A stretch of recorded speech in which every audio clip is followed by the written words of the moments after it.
Today I'm going to talk about what sports that you actually possibly are participating in, and it can actually help in the game of floorball. Now, personally, on my own background, I started off playing basketball when I was in primary school. Then I moved on to play soccer in secondary school. And all these were in pretty much a leisure, non-competitive environment. And subsequently, when I entered uni, that's where I actually start to learn the game of floorball and also to play more competitively in the game scene, in the uni scene, in the league. So I was actually very late in the scene in terms of floorball. And currently, because I'm also doing relief PE teaching as well, I also join in to play frisbee, volleyball, badminton with my students from time to time as well. So let's start.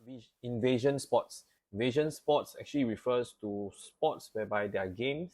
The purpose and aim is to invade into the opponent's territory to score a goal or to score a point. So examples of invasion sports can be basketball, soccer, netball, or even the field hockey itself. So these invasion sports, of course, can be easily transferable into floorball, just because of the fact that it is similar, right? Floorball is invasion sports as well. So the need for spatial awareness is more apparent for invasion sports players. Players has to be aware of the game situations. You have to be aware of space availability. Where are your teammates' presence? And also game transition. This is actually very important. Being able to transit from defense to attack and attack back to defense. I want to bring up a special case in the very example of field hockey, because floorball and hockey, it's a stick and ball game. Now, just to imagine if you have a foreign object, which is the stick, and to use the stick to control the ball that's on the ground, it actually takes time and to adjust and adapt. So because by the fact that both games require a stick and a ball, that's where the relatedness is very close. However, there's a portion where I feel that it's not so transferable is by the fact that field hockey only is allowed to play on one side, which is the righty, whereas for floorball, there is a choice or option for you to choose to play either a righty or a lefty. For someone which is not so transferable would be someone of a hockey righty, and when he plays or she plays, she's a floorball lefty. So that area of transferability would then seems low.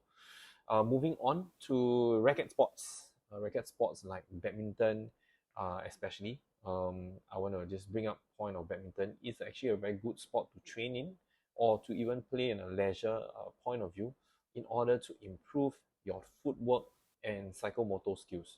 Now, because badminton is played in a relatively smaller space, it requires a lot of change of directions within that small space itself. So your footwork has to improve, especially when you play against better badminton players.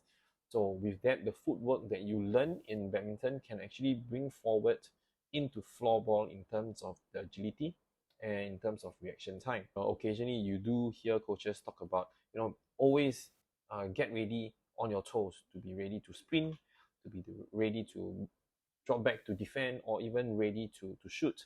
So badminton, the side of things where you always have to be on your toes, literally most of the time, that can help you in terms of floorball being able to react quicker. So have you played or trained badminton in a more serious manner, and have you thought about how these can actually transfer to floorball? Let me know. Softball, cricket, or baseball. Now, this point is pretty interesting because one might say, how can actually these three sports be transferable into floorball? Well, there's something that you might have forgotten, which is our goalies. Now, one skill set that our goalie require is actually their ability off their throws. Now, I've actually seen a boy back then in uni who was actually once from softball background, and when he took the ball and he just randomly did some throws, he just totally wowed us. We were like, how did you actually manage to flick the ball that well and that fast?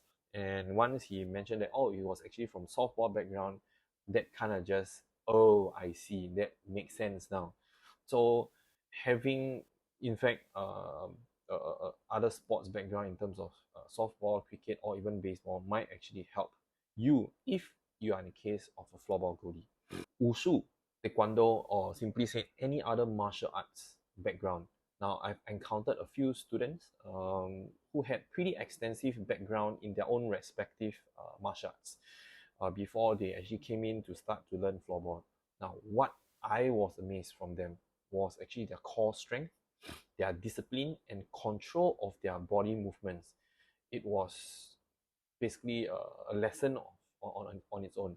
Now, there was once where I had a boy with a good wushu background. He had a 50-50 challenge against his opponents, pretty near the boards.